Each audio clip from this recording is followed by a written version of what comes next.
Bueno, bienvenidos nuevamente. Esta sería la segunda parte del seminario de hipertensión que no pudimos terminar en forma presencial, más allá de que la convocatoria fue baja. Pero se había hecho muy prolongado y habíamos avanzado en parte a ver generalidades, en parte a ver diuréticos y IECA y ARA2. Nos quedaban algunos fármacos por ver, así que esta es una de las formas más eh, agradables que encontré de grabarles la presentación. Tiene algunos beneficios y algunos perjuicios. Unos perjuicios es que me están viendo. Beneficios es que es bastante dinámica, no queda mucho y vamos a tratar de ser relativamente sintéticos para que esto no se haga demasiado pesado, ya que no tenemos la interacción de lo presencial. Sobre lo que puntualmente vamos a hablar es principalmente de bloqueantes beta-adrenérgicos y bloqueantes cálcicos y algunas otras menciones puntuales que tienen más que ver con algunas otras cuestiones generalidades. Como ustedes saben y vimos en parte en Autónomo, los bloqueantes beta-adrenérgicos se clasifican de alguna manera históricamente por su capacidad o su selectividad de inhibición del receptor beta 1 adrenérgico. Yo en esta tablita lo que puse son los beta bloqueantes más conocidos y dentro de esos cuál es su capacidad de bloqueo selectivo del beta 1 o no. El propranolol, que es de la primera generación, que no es bloqueante selectivo. El atenolol, bisoprolol y metoprolol sí, aunque atenolol es más fácil que pierda selectividad a dosis más altas.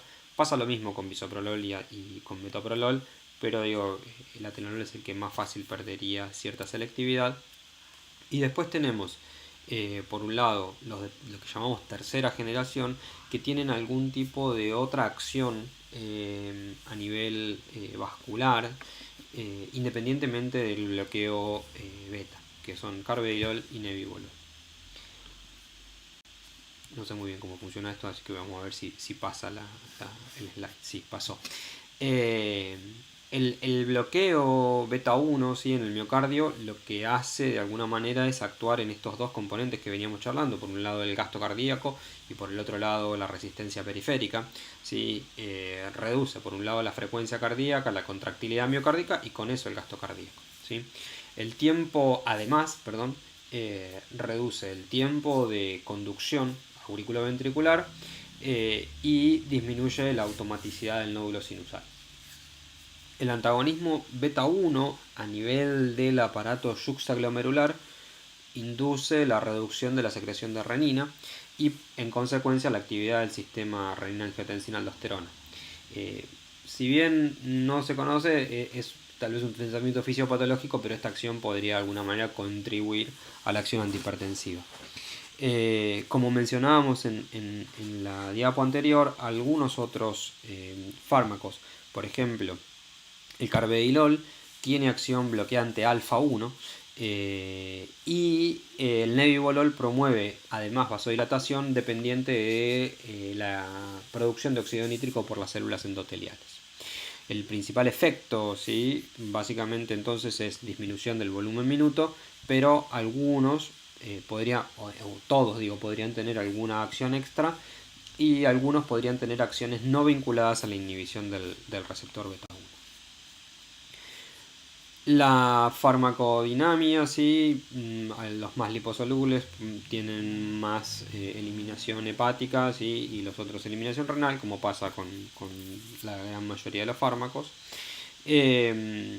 Y dentro de los efectos adversos que presentan, vamos a encontrar trastornos del sueño, sobre todo con depresión y pesadillas, por supuesto trastornos del ritmo cardíaco, ¿sí? Bloqueo auriculoventricular, bradicardia sinusal, broncoespasmo, por supuesto, porque al bloquear los receptores beta también puede afectar los receptores beta 2 a nivel bronquial, pueden generar disfunción eréctil, tienen un problema con la recuperación de la hipoglucemia, es decir, las catecolaminas perdón, no me doy cuenta de esto de que achico agarrando.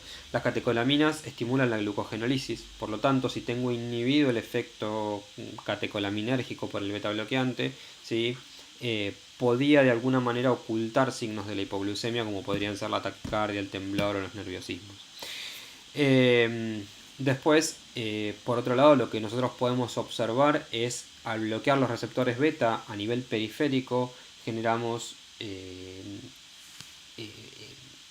no sé si sobreexpresión es la palabra adecuada, sino se expresa, predomina el tono alfa. Entonces, al predominar el tono alfa podemos tener fenómenos vasculares periféricos, y también presentan trastornos metabólicos como baja del colesterol HDL y aumento de triglicéridos y VDLL, no en el caso del carvedilol. El carvedilol de alguna manera estaría exento. Entonces, otros efectos adversos, por supuesto que son de alguna manera, esto está mal, porque dije otros efectos adversos porque estaba mirando el bloqueo AB, y en realidad son las contraindicaciones. Las contraindicaciones son bloqueo AB de segundo y tercer grado o bloqueo AB de alto grado, la enfermedad arterial periférica severa, por supuesto, porque lo único que hacemos es sobreestimular el tono alfa. La cuestión con el asma y el EPOC severo es una decisión a veces compleja. En general, se ha visto que en los pacientes con EPOC estable, los betabloqueantes reducen los eventos cardiovasculares, con lo cual no son una contraindicación en el EPOC. Son una contraindicación en el contexto de una exacerbación, pero no en enfermedad estable. En el contexto de angina vasoespástica, poco probable, o en el consumo de cocaína, también están contraindicados porque favorecen el predominio del tono alfa y generarían empeoramiento del cuadro. Vemos cómo seguimos. ¿Qué evidencia tienen desde el punto de vista de la disminución de eventos clínicos? Yo les pido disculpas por esto porque este formato estoy tratando de que me vean un poco a mí para hacerlo un poco más interactivo, pero también de que vean los slides, y en realidad en la presentación original estos slides tenían algunos animación, y en este caso algunos vamos a perder la animación, con lo cual acá lo que estamos viendo es cuando nosotros comparamos el betabloqueante versus placebo en pacientes hipertensos, lo que observamos es que no hay...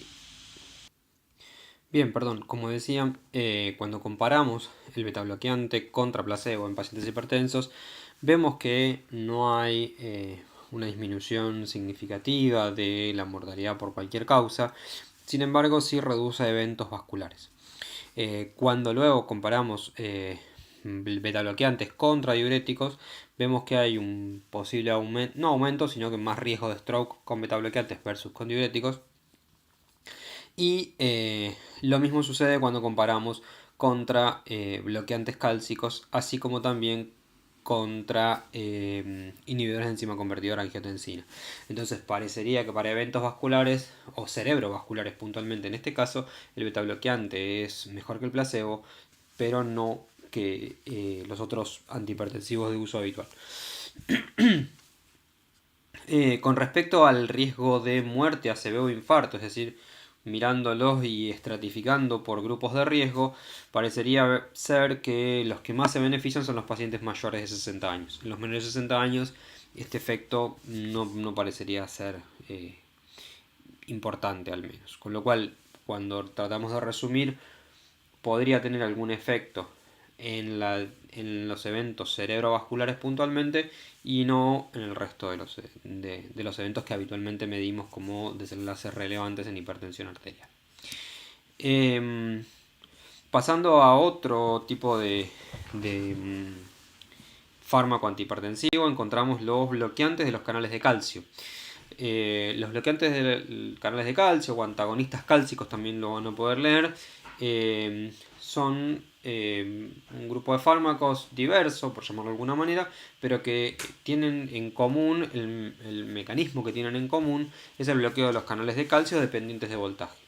Estos canales son la principal vía de entrada de calcio en las células del músculo liso vascular y desempeñan un papel muy importante en la regulación de lo que es el tono arterial y la presión, el tono vascular En condiciones de reposo, la membrana plasmática es impermeable, para llamar de alguna manera, al calcio.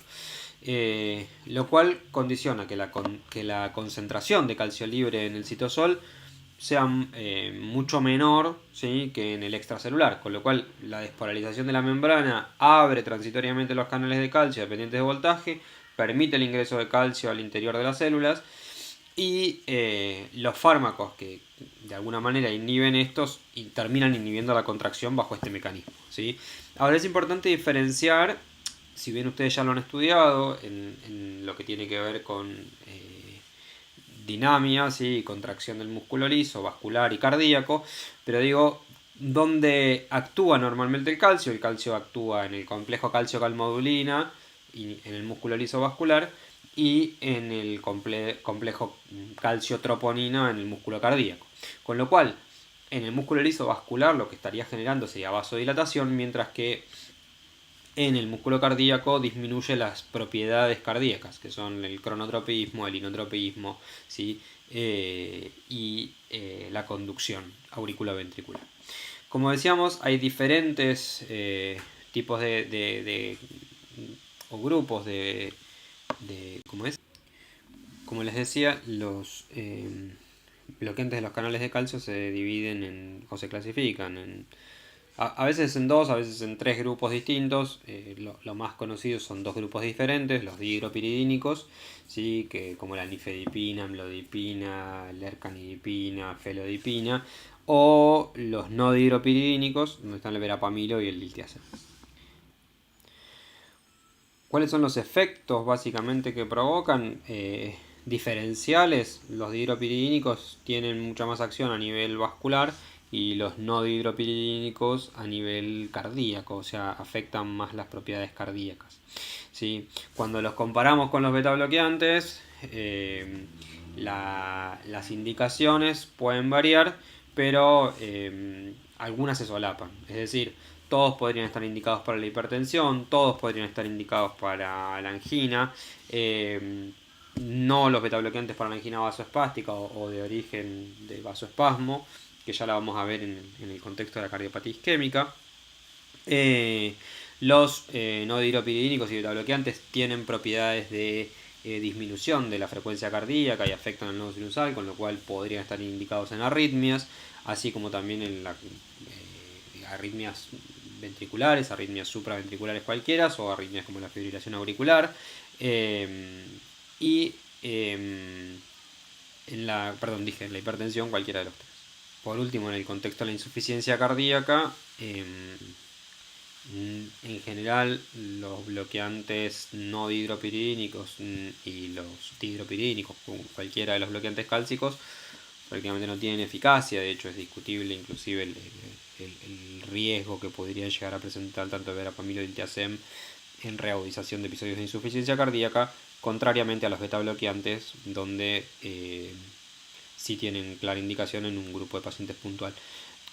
Este cuadro lo que de alguna manera quiere resumir es que en el continuo cardiovascular, es decir, en el abordaje del paciente cardiovascular, que muchas veces se solapan las condiciones que tiene, el paciente tiene insuficiencia cardíaca, tiene enfermedad coronaria, tiene hipertensión, hay que decidir sobre alguna cuestión de tratamiento, y eso de alguna manera puede limitar algunas opciones terapéuticas. Esto es algo teórico, ¿no? Por supuesto, un cuadro teórico que de alguna manera marca a dónde potencialmente podrían ser utilizables estos fármacos.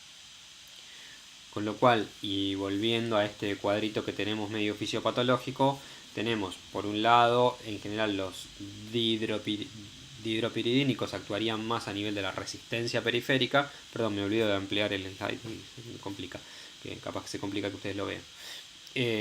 Actúa más a nivel de los canales de calcio tipo L, siempre son los mismos canales, pero unos más vinculados a los vasculares, y actúan más a nivel de la resistencia periférica, y otros más a nivel de los miocárdicos, y eso, o del músculo cardíaco, y eso hace que tengan más efectos a nivel de las propiedades miocárdicas.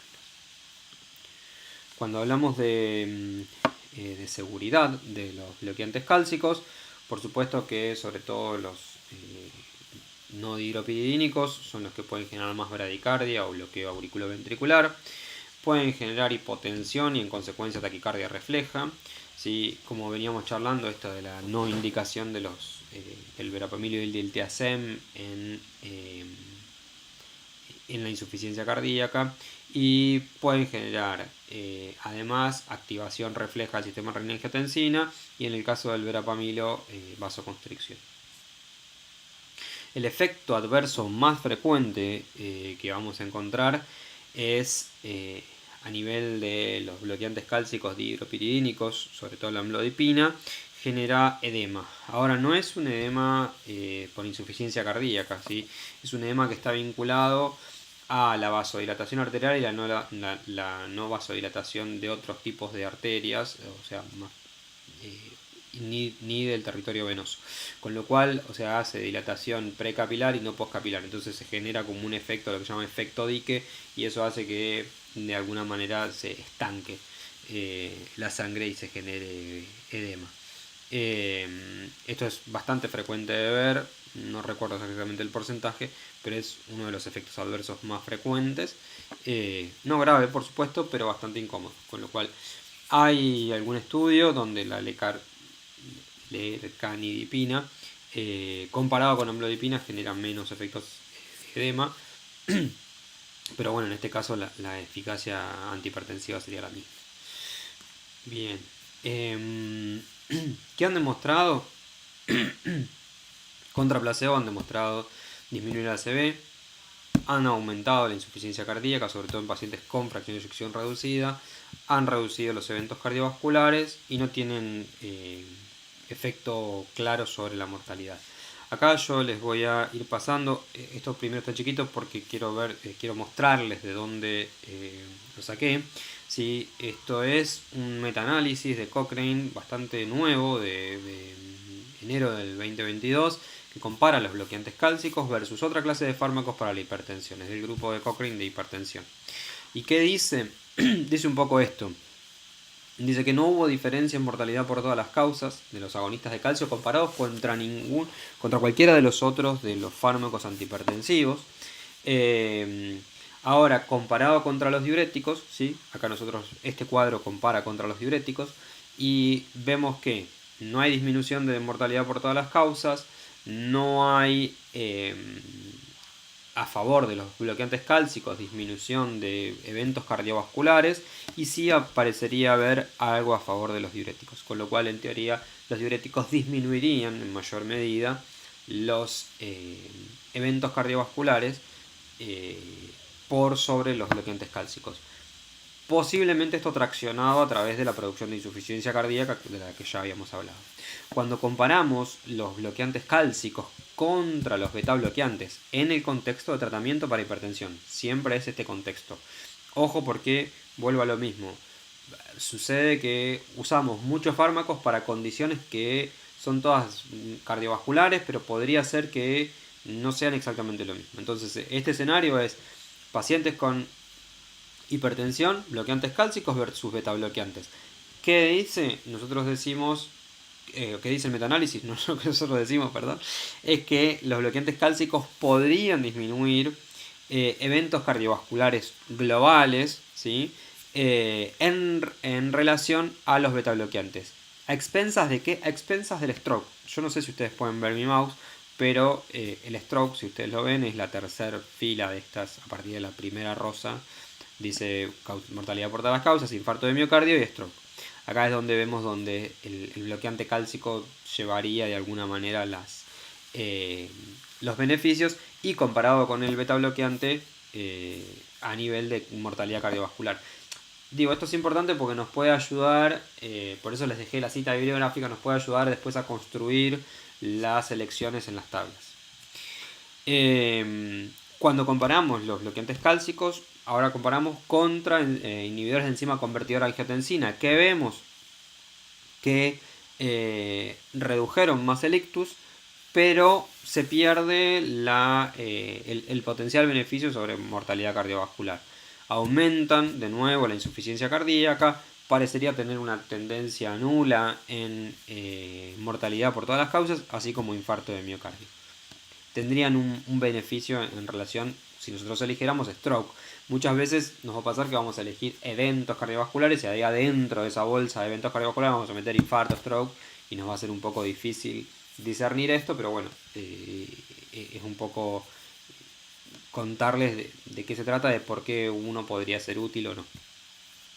Por último, cuando lo comparamos contra... No sé si por último está, no me acuerdo si son 3, 4 o 5. Pues las tuve que rearmar porque en el slide, en los slides originales esto estaba animado y tuve que rearmarlas todas. Cuando parado contra los antagonistas de receptores de angiotensina, reducen el infarto, ¿sí? Pero aumentaron la insuficiencia cardíaca en relación con todos los otros. Entonces es más o menos, ¿no? Si uno se dice, bueno, pacientes sin riesgo de insuficiencia cardíaca o sin cardiopatía estructural, que es hipertenso, y bueno, si yo prefiero darle un bloqueante cálcico, y tal vez elegiría un bloqueante cálcico por este tipo de cosas. A veces la decisión es un poco fina, pero la idea es brindar un poco de evidencia de dónde se toman las decisiones. Bien, pasando... Perdón, antes de pasar al alfa-metildopa, entonces resumimos un poco de los... No sé si información, sino los grupos más importantes en el tratamiento antihipertensivo. Bloqueantes cálcicos, beta bloqueantes, inhibidores de enzima convertidora, antagonistas receptora de angiotensina y diuréticos, antiacídicos particularmente. No sé si... digo, es importante porque en general el gran volumen de pacientes se maneja con estos grupos, que son los que más evidencia tienen. Hay otros sí, ahora vamos a hablar mínimamente de otros fármacos, pero en términos generales, los fármacos que ustedes a priori deben tener 100% de conocimiento o manejo son estos grupos farmacológicos, que son los que más se utilizan. Alfa-metildopa en realidad es una prodroga, ¿sí? Que entra en la síntesis de la adrenalina. Es como un análogo de dopamina. Se metaboliza por una... no me acuerdo. Creo que una enzima que es creo que una descarboxilasa de aminoácidos, y se comporta como... termina comportándose como un agonista alfa 2. Con lo cual, si nosotros pensamos qué es lo que hace un agonista alfa 2, ¿sí? Podemos pensar que tiene a nivel genera vasodilatación. Volviendo a pensar en sistema nervioso autónomo. Como efectos adversos, genera sedación, somnolencia, pesadillas, sequedad bucal, podría generar hepatotoxicidad, es muy raro, y es una de las drogas de elección junto con el labetalol en pacientes embarazadas con hipertensión. Hipertensas embarazadas que desarrollan hipertensión durante no en crisis hipertensivas en el embarazo, eso tiene otro contexto, pero las pacientes que desarrollan hipertensión durante el embarazo es una de las drogas de elección. Si nosotros pensamos cuáles podrían ser, pues siempre volviendo a la fisiopatología, es decir, inhibimos esto, estimulamos lo otro, un punto de acción o no, tenemos otro punto de potencial acción que serían los antagonistas de alfa 1, es decir, antagonizamos un receptor alfa que genera vasoconstricción. Estos fármacos no tienen eficacia demostrada, o sea, fisiológicamente o fisiopatológicamente podrían ser, no se usan como antihipertensivos porque no tienen demostrada eficacia clínica. Esto es un concepto importante. ¿Son farmacológicamente activos? Sí. ¿Tienen eficacia clínica para demostrar objetivos terapéuticos relevantes? No. Actúan a nivel de la resistencia periférica. Son, por supuesto, al antagonizar al receptor alfa 1, son vasodilatadores. Bajan la resistencia periférica como componente de la hipertensión arterial. Creo que en el OLHAT, que es el estudio grande que nosotros le brindamos como bibliografía, o parte del estudio que brindamos como bibliografía, originalmente había una rama con... me olvido de ampliar esto. Había una rama con doxazosina, creo, o prazosina, no me acuerdo cuál era, que fue suspendida por futilidad en el correr del tiempo, con lo cual quedaron quedaron las ramas de IECA, diuréticos y bloqueantes cálcicos. Digo, con esto no quiero decir que no puedan bajar la presión arterial estas drogas, de hecho, o sea, generan, sí, pueden generar hipotensión claramente. Ahora, no son antihipertensivos de uso habitual. Sin embargo, tranquilamente pueden generar hipotensión. Además de la hipotensión, pueden generar taquicardia refleja y activación refleja del sistema renina-angiotensina-aldosterona. Hay un efecto adverso bastante, no sé si frecuente, pero sí de advertencia para los hombres, que por un lado toman prazosina, doxazosina o terazosina, como que genera vasodilatación, y a su vez si consumen sildenafil, que es un inhibidor de la fosfodiesterasa 5, eso genera una hipotensión sostenida y difícil de revertir, con lo cual es una advertencia a hacer. Básicamente estos son un poco los efectos adversos que se van a presentar. Como para ir cerrando, la idea es pensar si en realidad son todos los grupos iguales. Si bien en términos generales los diuréticos, los IECA, los ARA, los bloqueantes cálcicos tienen cierta mismo peso para eventos cardiovasculares, algunos más traccionados por el infarto, otros más traccionados por el ACV. En mortalidad total es difícil, si bien podría haber cierto beneficio con los diuréticos, aunque como vimos en el último metaanálisis que compara diuréticos con bloqueantes cálcicos, ese beneficio no quedó claramente demostrado para mortalidad total.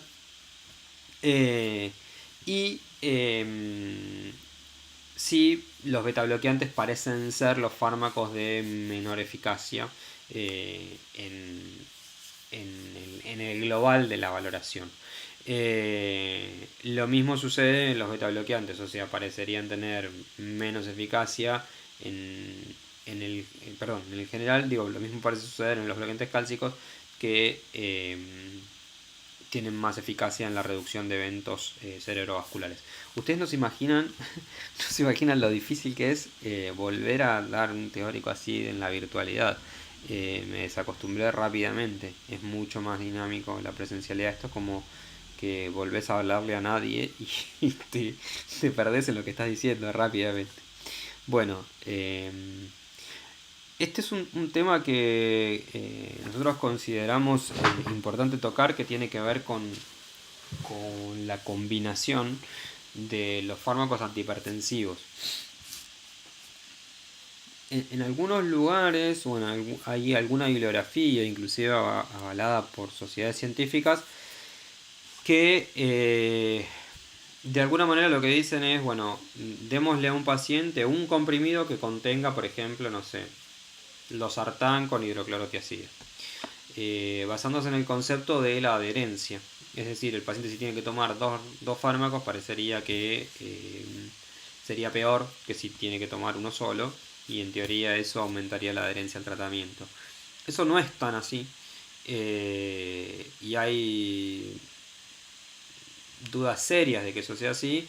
Y por otro lado, esta cuestión de lo que los americanos dicen, o sea, que si una sola cosa ajusta para todo, no es tan así, porque nosotros lo que no podemos hacer con esos pacientes es titular la medicación. Es decir, le titulamos ambas. Si yo le quiero titular el diurético y le quiero titular el IECA, no puedo. ¿Por qué la combinación? ¿Cuál es la razón de ser de la combinación? De que muchos pacientes necesitan más de un fármaco, y por sobre todas las cosas más de un mecanismo de acción para controlar. Si volvemos a pensar en la fisiopatología, donde tenemos producción de renina, diferentes sitios de activación del sistema renina-angiotensina-aldosterona, necesitan más de un fármaco para controlar la presión arterial. Pero por sobre todas las cosas, lo importante es generar eficacia farmacológica y tratar de minimizar los riesgos. Entonces, si yo aumento mucho la dosis de cualquier antihipertensivo, es muy probable, como de cualquier fármaco, digo, es muy probable que lleguemos a tener efectos adversos o efectos no deseados. ¿Hay combinaciones preferentes? Sí, las combinaciones ideales en general tienen que ver con estos fármacos que son los que más evidencia tienen y más evidencia han demostrado, que tienen que ver con IECA o ARA, ojo, esto lo vimos en la primera parte creo, que la combinación de estos no mejora eficacia clínica y sí aumenta los efectos adversos, es decir, combinar un IECA con un ARA. Pero puede ser IECA o ARA, dependiendo de la elección inicial, con diuréticos tiacídicos o similtiacidas, o con un antagonista de los receptores de calcio. Los beta bloqueantes quedan en general para la otra selección. Existe en algún lugar una necesidad de a veces poner un cuarto fármaco que puede ser un antagonista de receptores mineralocorticoides o alguna otra droga. Hay otras drogas antihipertensivas, hay otras drogas antihipertensivas que creo que en la primera parte charlamos, que son los inhibidores de la renina y que potencialmente podrían utilizarse, pero en general no están utilizados y menos en nuestro medio. Acá lo que vemos es que en general con qué se sustenta esto, que la combinación de drogas es mucho más efectiva que el aumento sistemático de una dosis de una droga sola. Bien, como para ir finalizando, esto de la indicación de tratamiento, por supuesto que tiene que ver con cuáles serían los pacientes que idealmente uno podría iniciar con tratamiento farmacológico, cuáles podrían ser los que uno desearía tener una estrategia no farmacológica inicialmente y después, eventualmente ante el fracaso de esa estrategia, cambiar. Esto es lo que me recomiendan las guías. Cuando uno va a la práctica habitual y al paciente habitual, podría esto modificarse por un montón de cuestiones contextuales que creo que ellos podrían discutirse en el práctico, es decir, si el paciente va a ver, uno lo va a poder ver, lo va a poder seguir, lo va a poder controlar como tiene que controlar, si el paciente puede comer, hacer ejercicio, todo lo que tiene que hacer, y un poco poner en la balanza el riesgo-beneficio de estas cuestiones. Por último, estos son indicaciones de tratamiento de la guía de SAC, pero no tienen demasiada relevancia. Sí contarles como cuestión, a ver, quiero sacar esto, pero no sé cómo hacer. Ahí, creo. No, perdón, te empeoré todo. Sí contarles como cuestión de novedoso, nada que vaya a ser importante desde el punto de vista del aprendizaje, pero tal vez sí cuando ustedes terminen tenga un poco más de relevancia. Salió publicado hace una semana aproximadamente un ensayo de fase 1-2, es un ensayo muy temprano, que trataba a pacientes hipertensos con una droga que se llama Silebesiran con Z, que es una ARN de interferencia, y lo que hace particularmente esta droga, que es inyectable cada 6 meses, es inhibir el gen que produce la angiotensina.